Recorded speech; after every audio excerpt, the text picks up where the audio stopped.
I am grateful that this podcast, Living Your Life with Lianne Laing, has allowed me the opportunity to continue to interview amazing guests and hit on meaningful and important topics that are changing people's habits and outlooks on their health.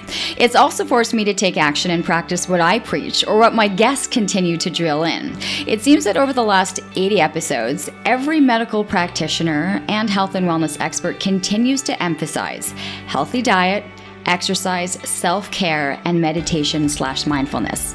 I figured I was eating healthy, exercising daily, and finding time for myself, so 3 out of 4 wasn't so bad. Or so I thought. In fact, what I have realized is that the fourth component of meditation and mindfulness may in fact be the most important one of them all. How we think and how we react to the world and what our subconscious is really doing to us. If you have this ability to be able to see things in a different light, or to be able to silence and quiet the mind that's constantly talking to us and all the time, not necessarily saying the nicest things. And so if you've been following me on social media or subscribing to my newsletter, you know that this new practice of mine is what I am now calling the game changer. So we are diving deeper into this subject, and I'm trying to get all of you similarly stubborn people just like me out there listening. I'm trying to give you a new perspective. Joining me today is former psychotherapist, acclaimed author, podcaster, and Younion meditation founder, Natasha Grey. Natasha's Conscious Living podcast found itself on the iTunes New and Noteworthy list back in 2016. Her meditation, her studio, it's just absolutely beautiful. I've seen it. It is a place that she likes to say has skill building, connection, and contemplation. So welcome to Living Your Life with Lianne Laing, the podcast brought to you by Extension Marketing. And as always, for more information, you can always head to extensionmarketing.com. Natasha, I am so excited to have you here. Thank you so much, Lianne. It's so great to be here and be with you and your energy. Well, see, and I felt too when I met you, because I actually met you when I actually came on to do your husband's podcast. Mm-hmm. And you walked into the room and it was just like this bright energy. Like you had a lightness to you that I think people are drawn to. Mm. So thank you. Now, I'm going to get to the studio and everything that you've got on the go right now, but what I found really interesting when I was, looking at what you have done is that where you are right now is not necessarily at all where you intended to be, especially when I look at the fact that you were a psychotherapist, mm-hmm. right? So where are you from? What's the childhood? Like, how do we get to this point from A to B? Oh, such is life, right? We think we have control and direction, and we think that it's all on us. And so that was how I lived my life, is trying to control and fit and accommodate the culture. But at the same time, there was a part of me that really wanted to just flow and allow and surrender to that which was consistently being thrown at me in daily life. And so it took me many, many years to really open to mm-hmm. that. Were you raised in an environment where it was like you are going to school, you're going to do a sport, you're going to have an activity, you have to have a passion and, Absolutely. Go through the kind of the checklist of what you were supposed to be doing? Yeah, I grew up in a very, very small town. The population was like 5,000 people, so everyone was doing the exact same thing. You basically went to school, you got a blue-collared job. At those times, factory work was huge when I was growing up.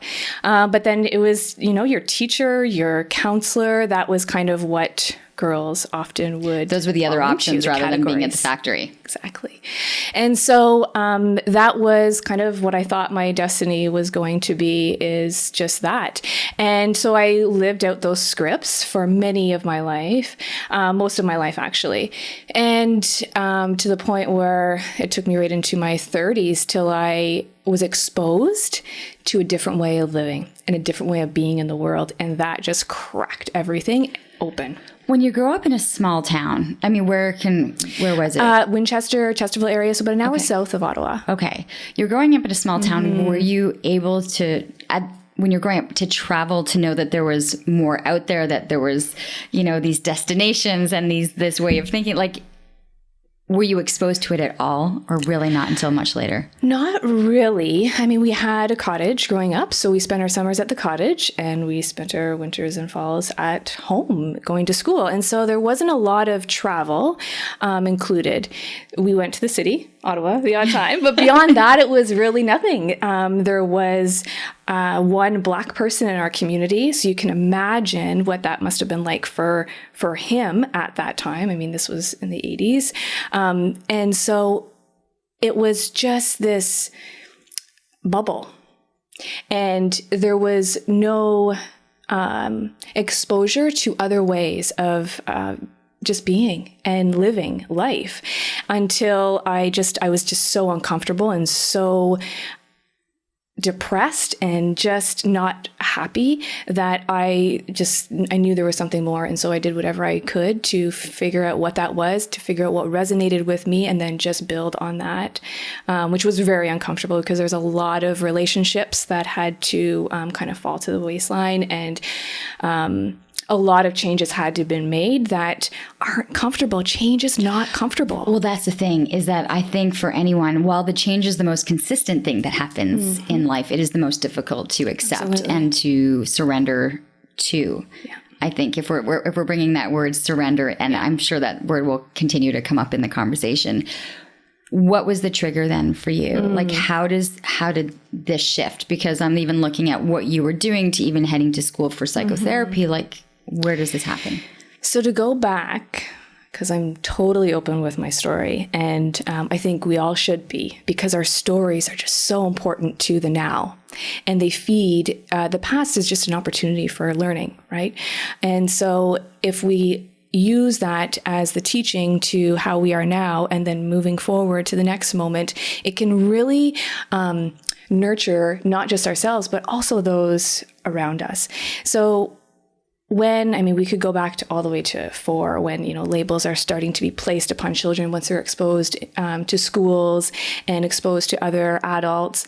I was basically kicked out of school in junior kindergarten because I was too shy, too quiet. And so that then becomes the identity at the age of 4, is too shy, too quiet.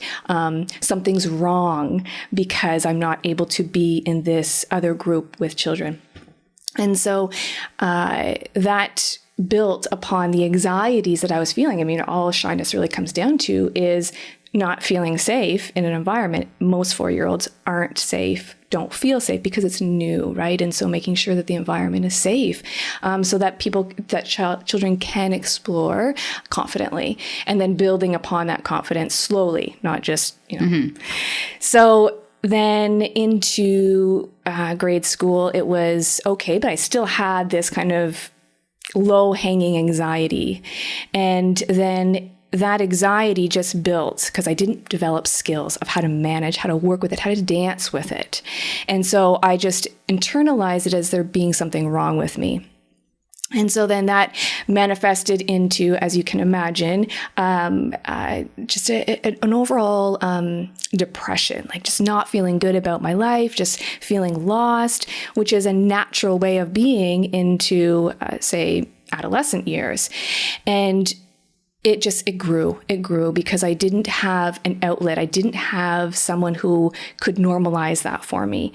And then because I didn't have that normalization, I internalized as there's something wrong. And the culture also says, if you are feeling depressed, if you're feeling anxious, there is something wrong with you. And so I now really, my biggest mission is to normalize our experience as human beings and to use energy. It's anxiety, for example, is just energy.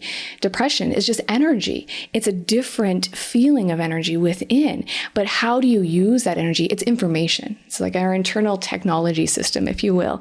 How are we using that? Are we using it to create a story about there being something wrong, which is actually reinforced by the culture at large, that there is something wrong? Or are we using it as information to then develop the skills, to then find the resources, find the people to help direct us in a way that we need directing, or support us in a way that supports us? So I was experiencing all this and not developing the skills and the tools to work with it. And so naturally, my parents noticed this. And so they would send me to all these psychiatrists, and their training is to medicate, right? Numb the pain, numb the experience. So I was on, by the age of 17, I think I had tried 6 different antidepressants and anti-anxieties by the age of 17. Now that was 20 years ago. 20 years later, it is outrageous how many people are medicated for not severely depression, like severe depression where you literally cannot get out of bed, but I mean just an overall general sensation of not feeling good, not feeling energy to live your life, or anxious in a way where you're going into a meeting and you feel anxious, you're having this sensation of your heart beating or your hands are sweating. And that carrying on into, driving or whatever. And then people thinking that it's something they shouldn't be experiencing and therefore they need medication for. No, it's just information. It's just energy. And so I'm not talking kind of clinically, because that's not what's being diagnosed and medicated. I think in the U.S. right now, 45% of women midlife age are on medications. 45%, and that's in the U.S. I don't know what the stats are in Canada, but I know that they're very similar. That's not okay, and that is not clinical depression. Cannot get out of bed and has complete hopelessness of life. That's not that or suicidal by any means. That is just this general unhappiness, uneasiness. I find like this dark cloud. Exactly. Right, this dark cloud that kind of simmers overhead all the time. Exactly. So you're at this point, you're 17, dealing with your 7th different medication. The system takes a toll. I mean, and I know too, right, with these medications, the body reacts. You've got side effects. Like there's so much that you're doing to your body at this age. What happens? Like what are you going through? What are you hoping for at that point? At that point, I thought that was my destiny. Literally, I thought that there's something wrong with my brain. There's this chemical imbalance and I need these pills to cope and this is going to be my life. I have this anxiety disorder and I have this depression and this is going to be my life. I have this eating disorder, et cetera, et cetera. You name it, OCD, it was labeled. And then at that point, because I was medicated and my focus was just, so my grades just skyrocketed because I was able to actually put, the one medication was working. I wouldn't recommend it, definitely not recommend it. But so anyways, my grades just blew out of the water. And so I went off to college and I thought, okay, I'm going to help other people who are like me. Right. And quickly realized that was just the script. That was just what was to happen, right? Is to go off to college. So I did, and things just kind of got worse. And even though, on the outside looking in, I was always active, I was fit, I had a ton of great friends, but there was just this internal critic that was just lingering consistently there, and I couldn't get rid of it. No matter how many medications I was taking, it was always there. And then, I'll skip some stages that are part of the story, of course, but for this conversation, kind of irrelevant. So I went and ended up doing my psych degree at Carleton, and then decided at the age of 30 that I was going to go to California and do my PsyD. Okay, I realized that you skipped a whole bunch of stuff there, but you just skipped a decade. True. You just skipped a decade. So, okay. Yeah. So in that decade, was the... Give me the really Coles Notes version then of that decade, because I want to get to where we're at, because this is where, it's mind-blowing. But right. Yes, how's that decade? So the 20s was the typical 20s, right? So it was the partying, the going out, the boyfriends in and out, just having fun according to what the culture says is fun in your 20s, right? But still having this internal discomfort and dissatisfaction with life, with my life and who I was. So Casey, my husband, who you know, we got engaged when I was in my late 20s. And I basically said, I'm leaving the country. And so I went off to California and did my my master's in clinical psych. And I went to California because they had a doctor of psychology program as opposed to a doctor of philosophy PhD, which is in Canada. We don't have many PsyDs, but I wanted the clinical work, which is what a PsyD program offers.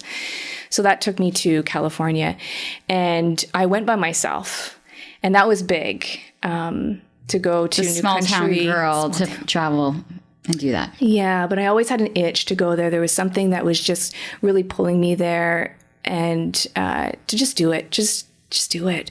And so I did it, and I did it by myself, and it was phenomenal. It was a wonderful experience. I just immersed myself in my studies and the culture, and I fell in love with California, and I fell in love with what I was studying. And then I was there for a couple of years, and I decided to come home, primarily for my husband to be and family. It was definitely hard knowing that I wanted to have a family of my own, and I didn't want to have that separation distance-wise from them. So I came home, and there was a point. Actually, before I went to California, this is critical. Before I went to California, I was probably about 25, 26 years old. And at this point, I had been probably on 8 different medications by this time, in and out of a psychiatrist's office, in and out of hospitals for eating disorder in my early 20s. And again, everyone just, it's a hospital, right? So there's something wrong with you. And so I remember I had started Prozac, and I don't even know why I was on it. Psychiatrist's like, here, you tried all these other things, here, this is going to work. And so I remember I was on 2 weeks, and I was driving to work one day. And on my way to work, I had to pull over because I thought I was going to hurt somebody. I literally thought I was going to go into the other lane and kill somebody in my car. And I had to pull over because it terrified me. The thought that I was going to lose control of my mind and get into an accident, I couldn't bear it. So I pulled over and I just sat there. And my experience in that moment was, interestingly, what I experienced in meditation often, but it scared me at the time because I didn't know what it was. But it was the experience of bearing witness to what was happening in that moment. So it might hang on here, okay? Yeah. I'll give some exercises to kind of plush through this, but it was being aware of the thoughts as opposed to being the thoughts. And it terrified me because I had never experienced anything like that. I was so caught up in the past consistently or constantly thinking about the future, never thinking of the thoughts of the past or becoming aware of the thoughts of the future. It was just never my experience. And so it terrified me because I thought I was going crazy. So I pulled over and what I did actually, because I know that music changed state, I put on a song that would really kind of put me in a really good space, and I just blasted it and it changed everything. And then I focused on that. So I had something to focus on rather than this scary experience that I was having. And from that moment, I said, no more drugs. Done. No more drugs. And so I quit everything. And that was well over a decade ago now. And to be honest, it was one of the best things that I did. Everything changed. A lot of things changed, meaning I knew I could handle without it. I then realized that it wasn't a chemical imbalance in my brain, that in fact I can change different chemicals by way of different physiological responses through my focus of attention, right? So if I'm focusing on the sun in the sky and feeling the sun on my skin, that changes neurologically what's happening in my brain. If I'm focusing on a conversation I had with somebody who I love and that will really hurt me or hurt them, that changes what is happening in my brain. So focus is such a predictor of how we're feeling moment to moment. This stuff isn't taught to me, right? I'm given drugs. That's what I'm thinking is wrong. That's what I'm thinking is going to solve my problems and fix everything. It wasn't my case. And I can only speak for myself. Now, having that particular experience and then exposing myself to different environments was the biggest catapult. I realized too that you become your environment. And so if I was going to be around the same friends who were doing the same things, that was going to be my experience, the same things. But I knew there was something more. I knew I wanted to change. I knew I wanted to do things, be somebody in the world. So I had to find those people.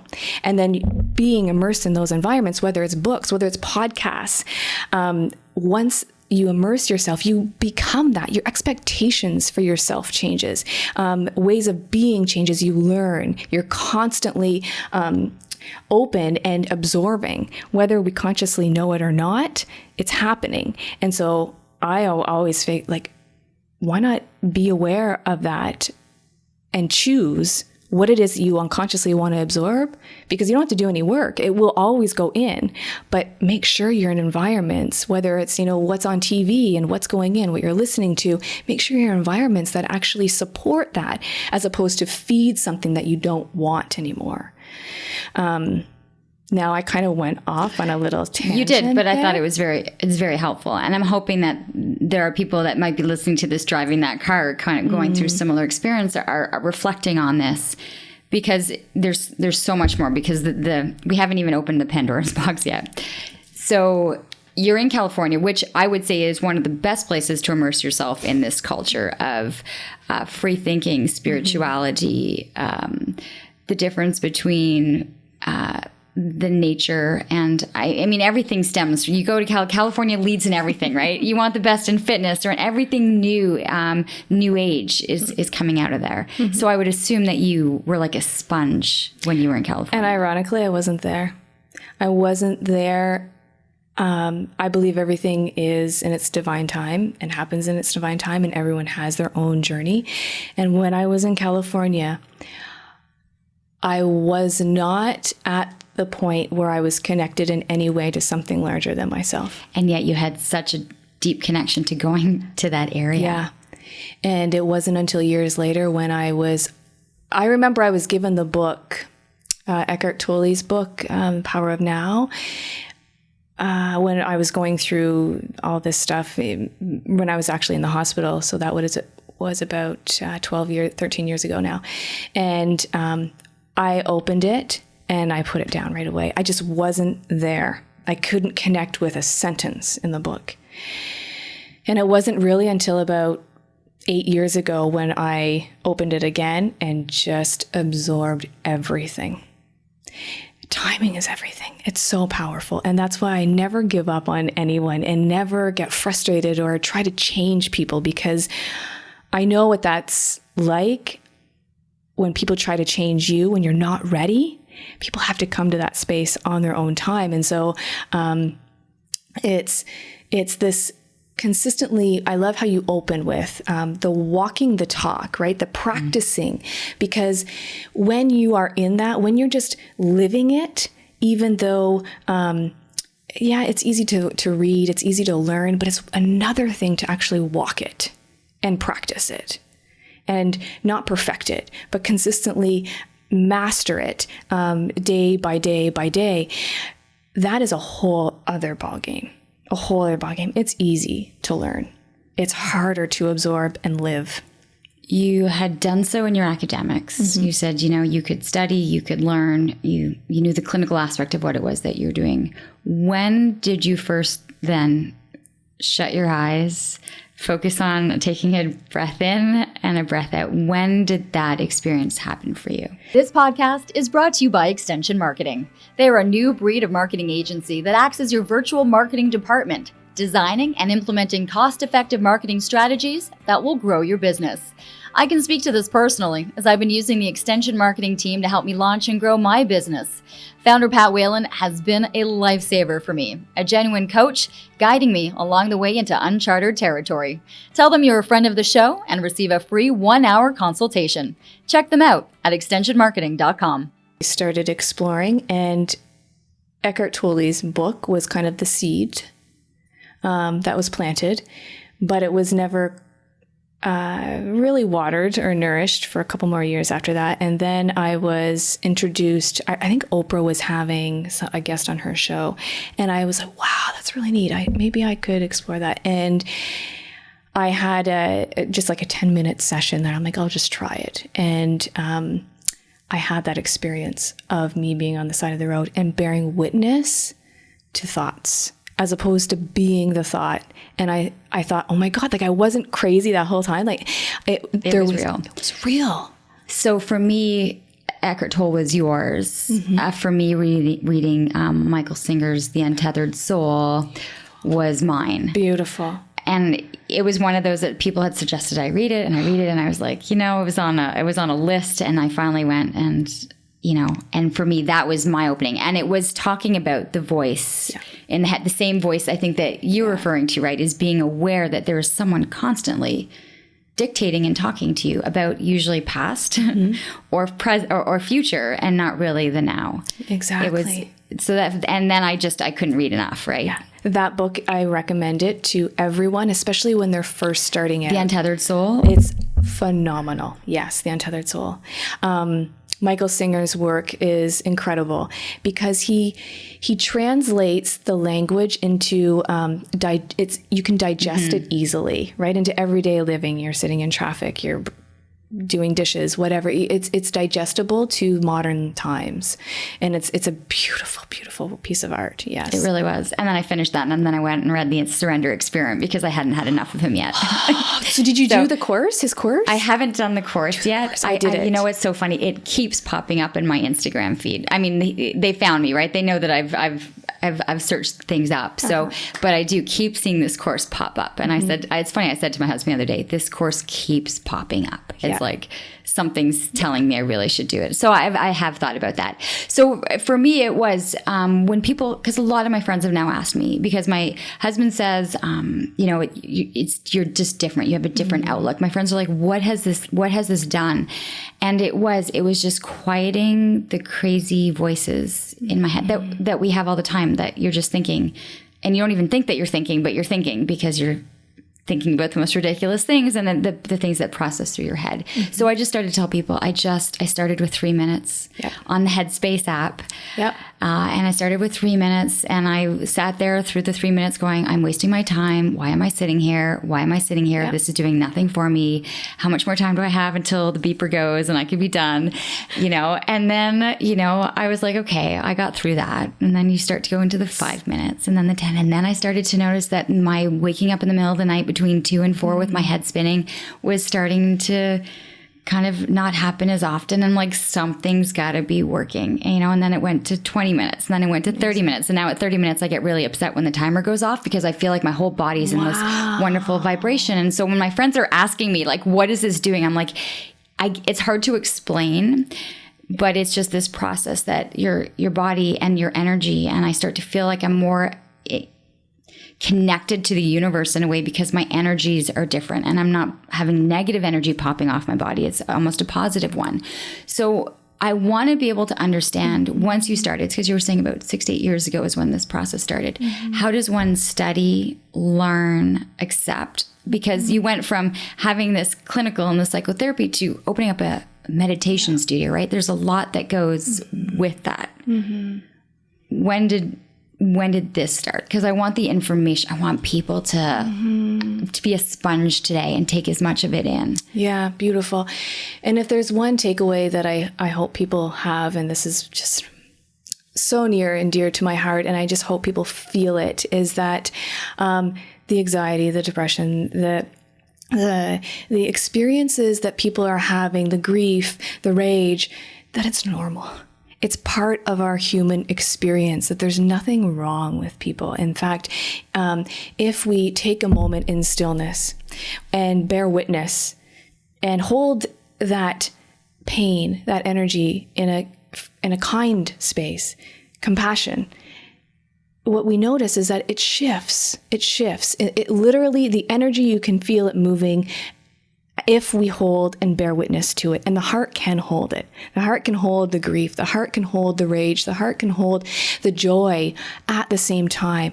But bearing witness to that is just such a gift we can give to ourselves as human beings, as opposed to medicating, numbing, and just... Right, but you're going to say that, Natasha, and someone's going to go, I don't get what you mean by hold it or let it flow. So how do you explain it? Because while that sounds great that you can accept that you have these things as part of who you are, how do you explain what holding it means, or Beautiful having question. that energy? I'm so glad you asked that.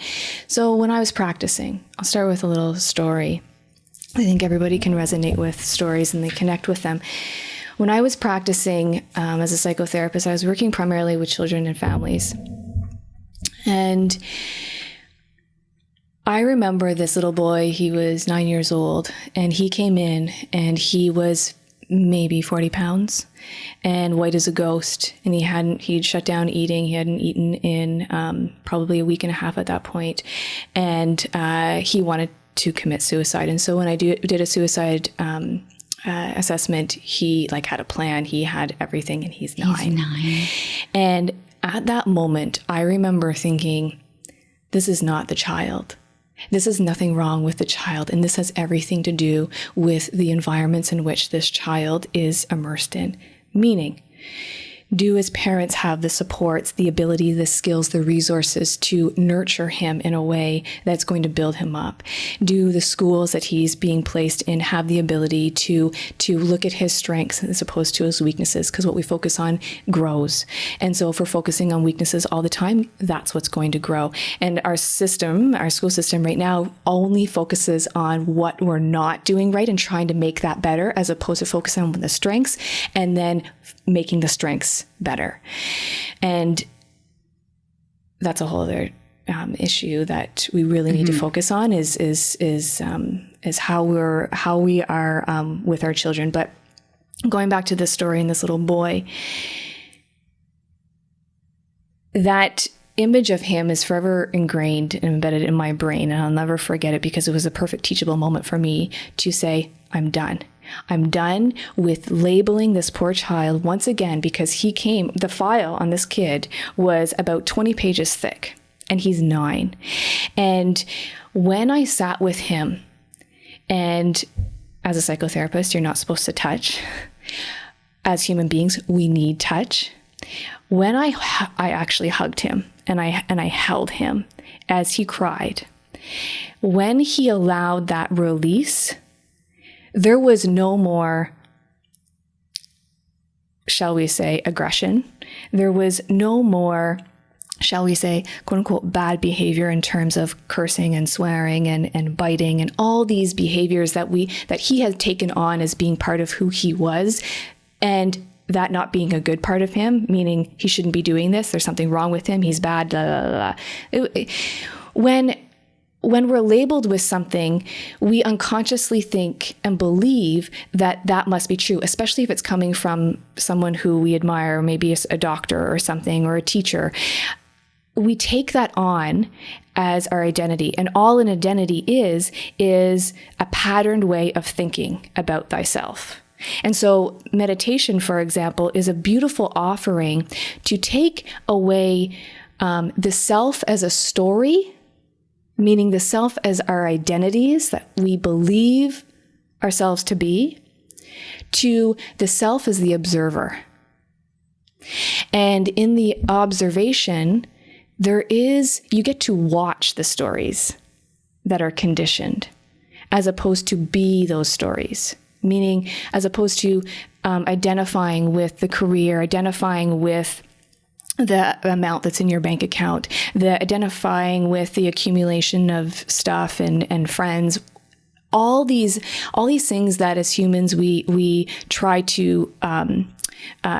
identify with, we allow just the observation of it, because it's in the identification that suffering occurs, because we attach to it. And if we don't have it, or if we want it but aren't getting it, or aren't meeting what the expectation was of what we should have. And often it's unconscious.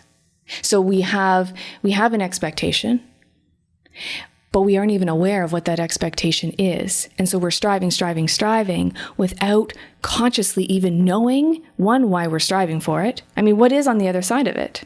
What do we think? We're only ever after a feeling. That's why we do what we do. Whether it's buying a new car, whether it's getting a career, we want a feeling. Whether it's a feeling of success, however we define it, whether it's a feeling of just excitement, perhaps. Some people kind of like the energy that gets cultivated adrenaline. Whenever, exactly. Whatever it is, it's going to be different for everyone. So if we're unconscious about what it is that we're kind of going after, there's always going to be suffering. Unless we consciously understand, okay, this is what I'm going after. This is the feeling that I know it's going to initiate. And guess what? I can actually cultivate that feeling right here, right now. And you can, because you can place your focus upon it, right? So if we were to close our eyes right now and settle into that feeling that we want to experience, we can absolutely feel it.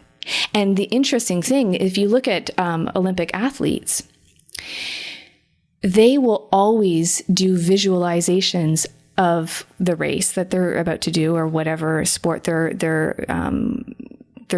doing. They will do these visualizations, and the brain doesn't know the difference between sitting, visualizing, and the actual act of the sport. It can't identify. And so you can cultivate that in the moment, in the stillness. Whatever it is that you want out there can happen, because it's only ever coming from the inside, ever. So, for example, someone, whenever I graduated, I'm like, oh, I'm going to be this, psychotherapist. And once I got that label, I had this, okay, I'm here. Now what? And it's this just constantly striving and never just being. And then that's what our lives are, is just this consistent moving towards, and never just indulging in the being and enjoying the being, and knowing that whatever it is that we're moving towards can always be cultivated in this moment, in the here, in the now. To contrast that, life happens. People die. We lose something. We lose a friend. We change a career. Life happens. How do we hold that grief? How do we hold that disappointment? How do we hold that sorrow without trying to numb it and get rid of it? And there is this beautiful practice where, if you can bear witness and just sit with loneliness, if you can just sit with the grief and hold that for yourself, it shifts and it moves through you. But the more that we push through food, through drugs, through alcohol, the more through medication, the more through distraction, social media, massive, the more that we do that, then the louder this grief, this sorrow, this anger becomes. Cancers, depression, it all gets louder because it's never acknowledged. So there's this practice that I have at the studio in meditation where I invite people to just experience what it feels like, because it's just an energy at the end of the day, and it's the stories that we tell ourselves over and over about that particular experience that keeps it alive and that grows it. But if we can just hold what the energy of grief feels like, if we can hold what the energy of anxiety feels like, without the story or bearing witness to the thoughts of the story in the mind, it moves through us and it shifts. And then you know what? We're thinking about what to have for lunch. We're thinking about the hug that we just had with our child. It moves, as opposed to holding on and attaching to the story of what happened, and that growing, and then that becoming our experience into the days, weeks, months, years even. Mm-hmm. So it's almost like it breaks the pattern. It breaks the pattern once you're able to do that. The thought of getting to that point, though, seems... I get it. But for someone who hasn't tried it or done it, it's still a while away, because it's not going to happen right. No. It's not going to happen right away. No. And then because there's so much information out there, and it really does seem like this mindfulness mindset is like the new fad, right? It's like everywhere you're going, and people are trying to figure out, you know, through apps and through books, how to go about it. There's so much information. There's different kinds. There's there's the spiritual, there's a religious, how do you find a path if someone is about to just even take their first step? Mm-hmm. It's such a great question. Because it's overwhelming. And when I Google there's like 27 different forms of meditation, right? Yeah. And you were talking about one with the visualization. That's almost like the manifestation of certain things, right? But then there's the just wanting to be silent. Mm-hmm. How do you figure that out? There's so many. There's so many different forms. And even, so meditation, how I define meditation. Okay, that's perfect. How would you define it? Right. To bring awareness to. To bring awareness to. Are we aware of, in this moment, the breath? Let's just do a quick little exercise. Right now, even with the eyes open, where is the inhale going in the body? Where do you feel the inhale moving in the body? Is it in the chest? Do you feel it in the throat, in the belly? Where in the belly? Just noticing that. And what we're doing is we're bringing awareness to that. Does it matter if someone says it's in the belly, it's in the chest? It doesn't matter. The mind will say it does. You'll notice that the observer doesn't matter. And if you ask the question, who is bearing witness? Who is seeing the breath? Who is feeling the breath? And that might sound a little weird to some of the listeners. But posing that question is really important. And that's what the monks are asking. Who is bearing witness to this experience? Who is hearing the sounds in the room? What is hearing the sounds? Who is the seer? Is it I? Is it Natasha? Is it Lianne? And just contemplating this, just listening to the mind thinks involuntarily, like the heart beats involuntarily. So it's never about trying to get rid of the thoughts in the mind as much as it is to become aware that you're thinking. And so the practice of meditation is the coming back to the moment, to the breath, as an example, or whatever focal point you're putting your attention on.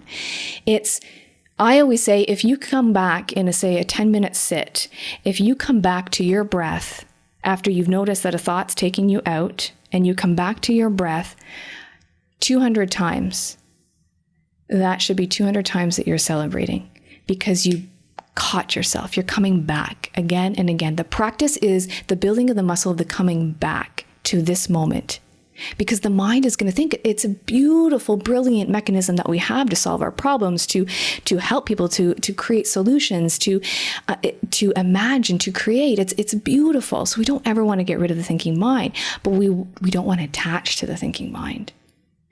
So it's sitting for 2 minutes and catching yourself once, even.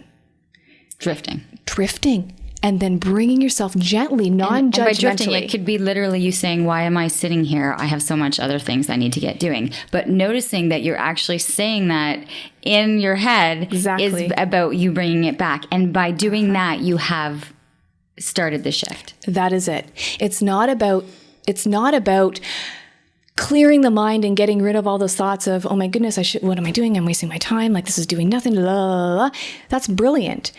It's noticing, okay, there's the mind. Oh, there it is coming back to the breath. Okay, now non-judgmentally, gently coming back.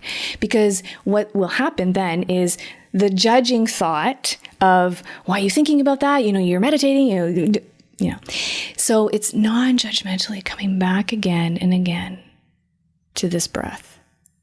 And then the mind will go off again. And gently, when you notice, coming back. And sometimes there's going to be sits where you don't come back at all. And that is okay.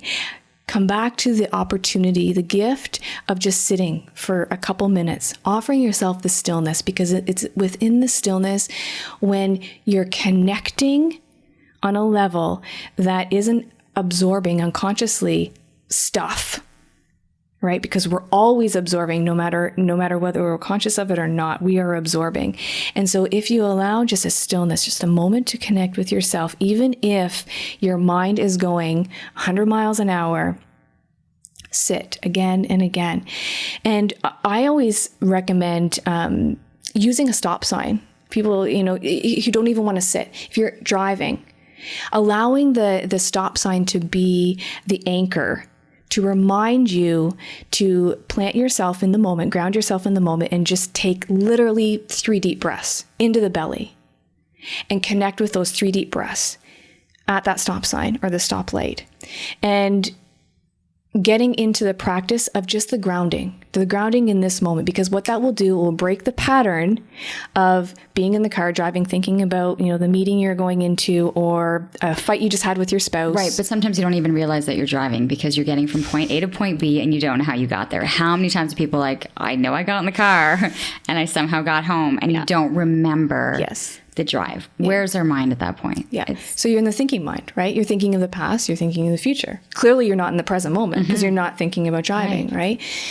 So if someone says, okay, you know what, I'm gonna try use the practice of a stop sign, and there's gonna be days when you completely bust through 10 stop signs and you don't do it once, that's fine. Like getting rid of the expectation that it has to be done perfect, I think is really going to set people up to really have a nice experience with meditation, because especially really driven people who are kind of wanting to make themselves better and evolve and grow, they have high expectations. And so really noticing those expectations is what's going to come through in a meditation. You'll start to see, oh, I have this idea that my mind should be clear, et cetera, et cetera. No, the mind is going to think just as the heart beats. Because we wouldn't want to take the beat from the heart, nor do we want to take the thoughts from the mind. What we want to do is bear witness to those thoughts, because then we can see the craziness of them and we don't have to attach to them. So it can be as simple as, oh, how could she have done that to me? Like, I can't believe they're doing that. Just noticing that. And then we get to choose what we want to believe and what we don't want to believe. Meaning we get to choose the story that is moving consistently, always in our mind.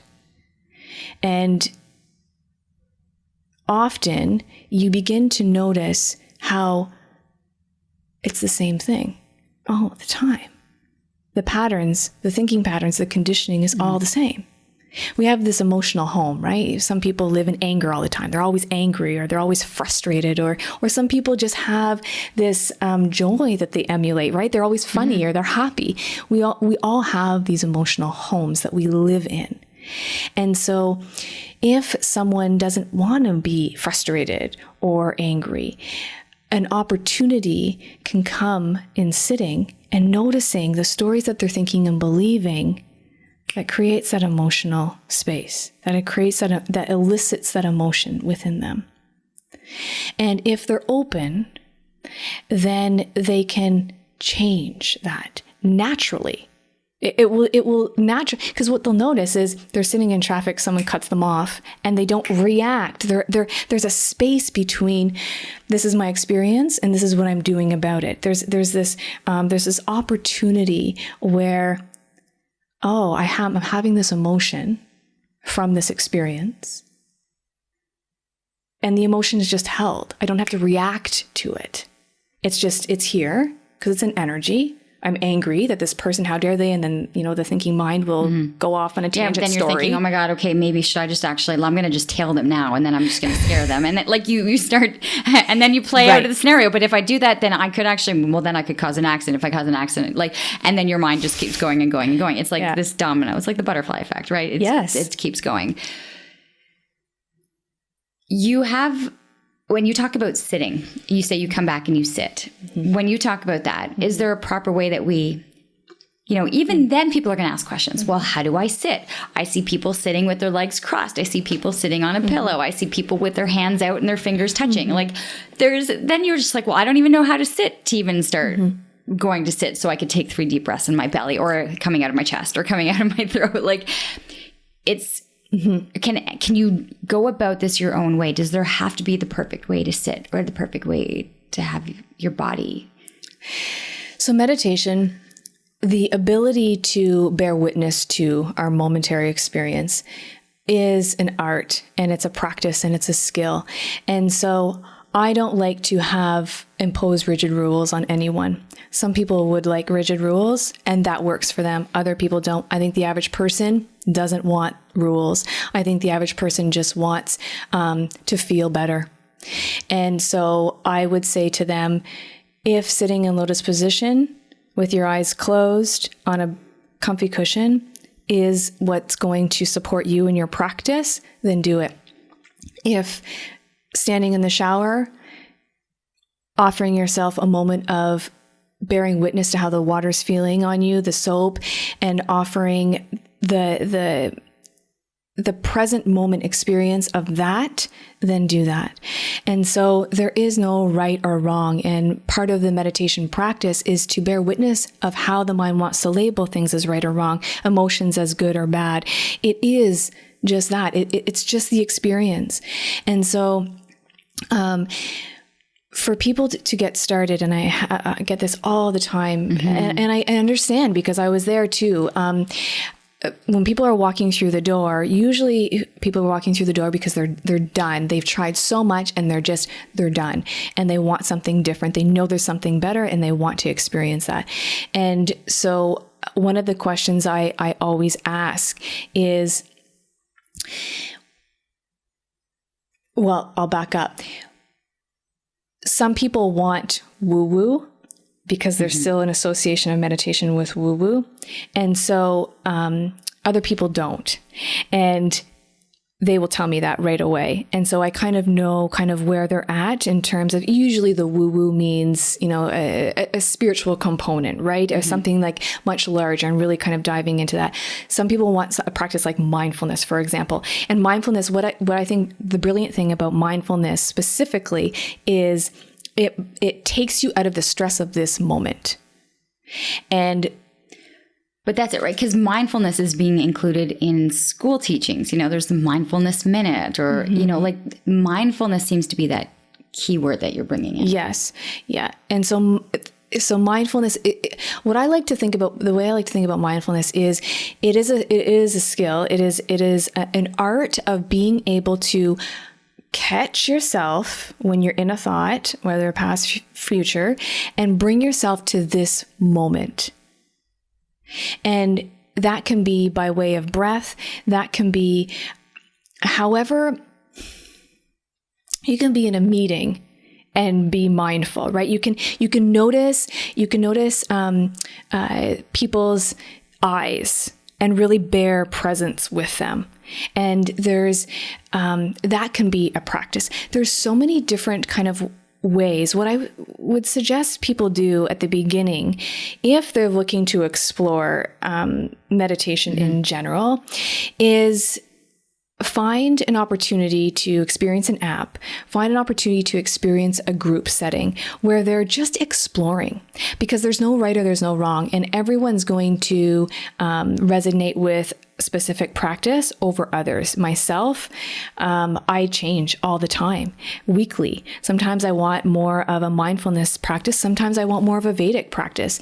It changes all the time. And I want to offer that to people too, because especially the feminine wants to flow. The feminine wants to always shift and change. And to have that as an offering, I think is just such a beautiful thing. Okay, but people, because you mentioned that, people often usually associate meditation with being on their own, right? It's like you sit, you're on your own, you have this space, but yet these meditation studios are popping up everywhere.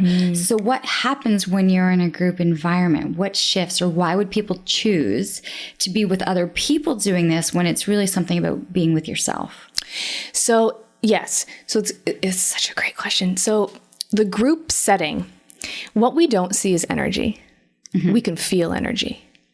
So within the group setting, when you are with a facilitator or a teacher, there's something very powerful about that. When you're in a group setting with other people, there's something very powerful about community, right? We're social beings. And so when you are meditating, as an example, you are in a community with people who are experiencing nothing similar to you, because everyone is unique, and what you experience is often indescribable. The English language is very limiting. And so when people can't describe their experience, I say, don't try. Just have your experience.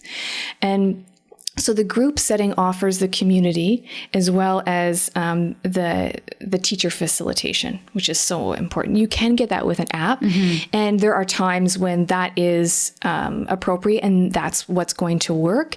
But I think having both as options is such a gift. Can you tell when you're teaching if someone's in like focused or not, or if they have good energy or not? You can feel, absolutely you can feel, and you hold that for them. Because it's not necessarily trying to take away your pain. It's to hold your pain, right? In therapy, for example, we know why therapy works is not because of the modality or the philosophy that's being used. It's because of the therapeutic relationship. It's the relationship that has therapy so successful. And within a relationship is safety. Are people feeling safe to crack open? Are they feeling safe to explore? And so if you can provide safety for people where they feel like they are able to go to some of their darkest nights, and be held there, because sometimes that's what we need to do, then there is tremendous amount of healing that comes from that without trying to make it better, but holding that, right? So, for example, if someone's grieving, the last thing anyone who's grieving wants to be told is, it's okay. It's okay. If a child gets hurt, they don't want to hear it's okay. They're crying. They are in pain. Their experience in this moment is not okay for them. They're feeling that. Can you just hold that? Can you hold the presence and energy for them so that they can just have their experience and move through it? Because everything in life changes. So too does our current experience. So too does an emotion. So too do our homes, our hair. Everything changes. Can we hold this for someone sacredly and allow them their experience for them to then move on to a new experience? And a lot of powerful healing occurs because of that. And so someone could be having, they could have just had a massive fight with their spouse. They could have lost a child or just given a diagnosis of cancer and be bearing witness to a lot internally. And then someone over here could have a raise, could have just purchased a new home, could have had just a baby, and have a completely different experience. Again, not one is better than the other. It's just an experience. And both too shall pass, right? And so holding that experience for people on both ends, on both spectrums. So you could be doing a class and having two individuals in that room that are completely, I would think the energy that they're trying to breathe in and the energy that they're breathing out would be very, very different. Yeah. And you'd feel it. Yeah. Yeah. Absolutely. Absolutely. I have just even last night, we had a beautiful session. I had one person snoring and the other person was so physically uncomfortable that they were in pain when the session was over. So again, you haven't quite made that appealing. Okay, I'm going to go try your class, but one person was snoring and the other one was in so much pain. But I'm going to go try this meditation. You just totally sold it there, Natasha. And that's life, right? And it's how to hold that physical pain and also how to bear witness to literally someone unconscious, like they're sleeping, they're snoring. And it is the practice, because that is translatable into the quote unquote real world, right?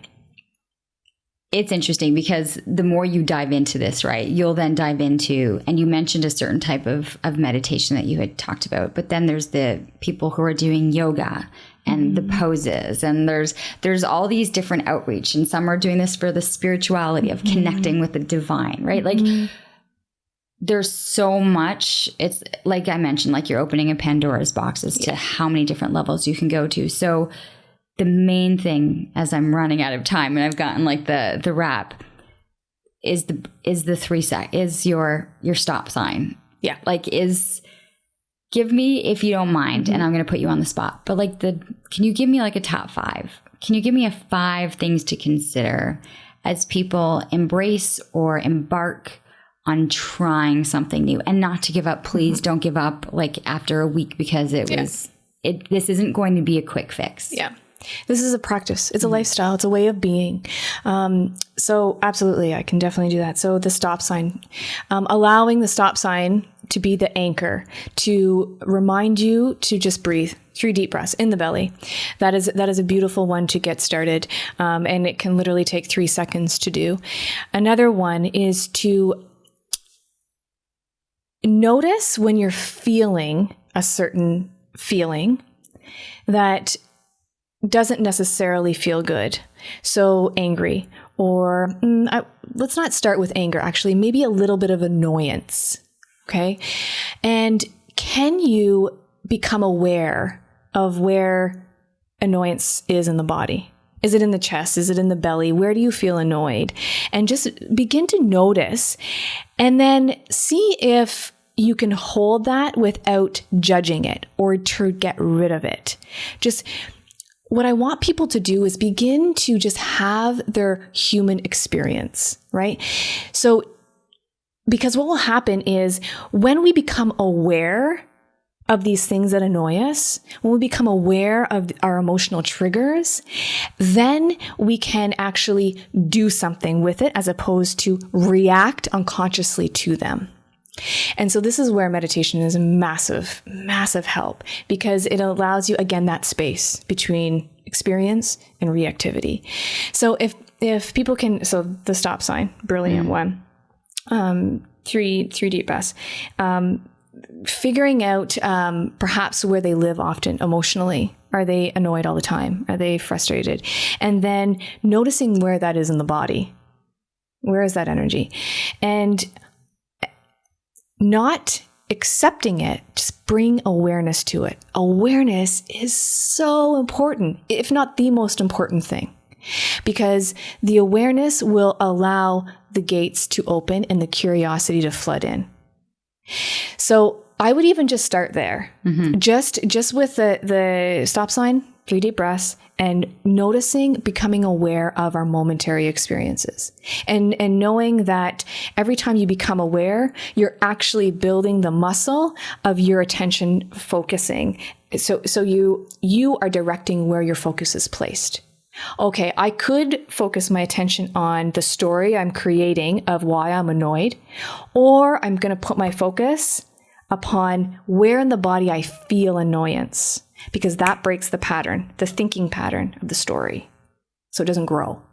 And you're not repeating behaviors. It's not going to happen right away. Not going to happen right away. And it's a practice. Find environments that support. It's critical. You need to find that, because it's not just, this isn't going to be something that you do and you fix something and then you're done. No. It's something that you will eventually, it will evolve into being a part of your life, because you want to feel and you want to find that space and that energy that it will eventually give you. As I mentioned at the top, there are apps, and there's a reason why these apps are doing so well. But I've used the Headspace. It's a great one. Using Calm. Yeah. There's Mindbless. There's a couple. There's one that's being done, a huge investment out of Invest Ottawa. So there are things that are out there. Yeah. Look into classes. So Younion, Younion. Yep. Is out. It's new. And how did you want people to feel when they walked in? So Younion came to me literally in meditation less than a year ago. Like in a meditation. Yeah. And it just streamed, just open up a studio, because at the time I was doing a lot of private practice, and I wanted to get into groups. And so it just said, open up a studio where people can actually practice this stuff and have someone to consult with. Because it's not something that you can or necessarily should consistently do on your own if it's something that you want to grow upon and evolve into. Okay, so should I then, because I would need, it's almost like a coach. You almost need some teaching. That's the thing, guidance. right? If look at any athlete, they are consistently coached, right? Psychotherapy, you have a psychotherapist to bounce, these ideas and have someone kind of share different perspectives. It's critical. Again, it's an environment. If we want something to change, you have to find environments that support that change, as opposed to remaining in the same environment, expecting change to happen. I mean, Einstein says it. The definition of insanity right there. Definition of insanity. Exactly. Yeah. So it's critical. And that's why Younion exists, is because it's an environment that only cultivates skills, only cultivates resources, and has people go within. Just provide consistent empowerment and inspiration, as opposed to something what's wrong with them and keeping them there and living out those stories.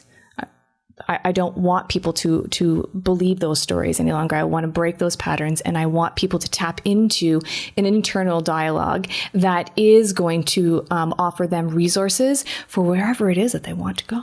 Can I ask a personal question? Absolutely. What kind of energy are you able to create when you're like deep into a good meditation? Like, what do you feel? It's different for each one. So I would say don't go into a meditation with expectation. But have you ever come out of a meditation and gone, I can't believe I just experienced that? And what's that experience? I can't describe it. I can try to describe it. I want to leave on that thought.